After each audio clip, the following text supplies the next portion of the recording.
welcome to the AACS Daily News. Yesterday, we showed our interview with Attleboro State Representative Jim Hawkins on how the state is managing the outbreak of coronavirus and how it's affecting residents and businesses. Here is the second part of our interview. I've got a lot of questions about 1099 workers, Uber and Lyft drivers, people that rent a booth in a hair salon, people like that, which are not presently covered. And there's legislation in the works that's moving very quickly to address that. Too early to say, does it cover everybody who's in that void where they don't get relief? But I can't say that now. But there is something coming. Today, I know that there's pending legislation, but it's being crafted right now. So I don't know the details of it, and I don't know if it's going to pass tomorrow in informal session or when it's going to pass. The staff, who obviously does most of the work, is working remotely from home, so it's very different. I think that before this happened, there were probably 7,000 bills pending, and right now the entire focus is on bills that affect COVID-19 and the response and people who are hurt by the shutdown, the people who are most vulnerable. I mean, we have children with disabilities that were in group facilities that now are at home. We have homeless people who have issues that are no longer being addressed. There's a whole list of people who are at risk of not paying their mortgage, not paying their rent, that we need to consider. And those are the bills that they're focused on now, and they're doing what they got to move them quickly through the legislature.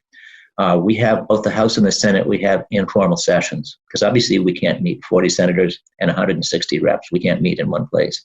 And there's no provision in the Constitution. There's no technical provision for us to do it any other way. But we can have informal sessions. In informal session, only 4 or 5 people have to be there. There would be one Democrat and one Republican. And if one or the other objected, they could just end the session right then, doubt the presence of a quorum, which obviously isn't there, and end the session. We've divided ourselves into groups, both by committee and by our interest and experience, to deal with issues. In my case, now most of my focus is on homeless issues because I've been an advocate for homeless in Attleboro for so long. The problem, we don't have a shelter in Attleboro, but the shelters that do exist, there's 42 state-funded homeless shelters in the Commonwealth, and they have people too close together. I mean, the recommendation is that they be 10 feet apart, and that's not humanly possible in probably any of them. So they need to open new facilities and staff them. They're working on that. The other concern is for homeless folk who might need to be quarantined, and there's no facilities anywhere in the state for that. In the case of Attleboro, a lot of the people who are homeless live in the tents by themselves. And in this case, that might be the safest place for them since they're not near other people. But there's still there's no facilities for them during the day. There's no showers at the Y. They can't go to the library. There's no bathrooms for them. They can't go to the senior center.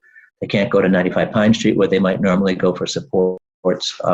There's a big void. I don't know how they're going to address these. The mayor's offered a couple buildings, but that takes staff. I know when we have the emergency shelters, there's just a handful of people available, which wouldn't sustain a facility 24/7 over several days or several weeks. I don't know if that would be National Guard. That's all. They're actively working on that. And I think many of us in the State House have given our voice that this should be a priority right now. They're the most vulnerable population of all. I've made my cell phone public. That's my personal cell phone. That's this one right here. So we don't play telephone tag. Text is probably better, but that's 508-226-1436. If it's something complicated or something I've got to keep, my email address is james.hawkins@mahouse.gov. Especially if it's something I got to share, that's a better way to send it.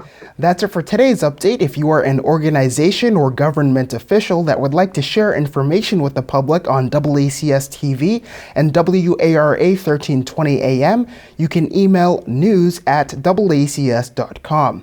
For AACS News, I'm Austin Ricketts.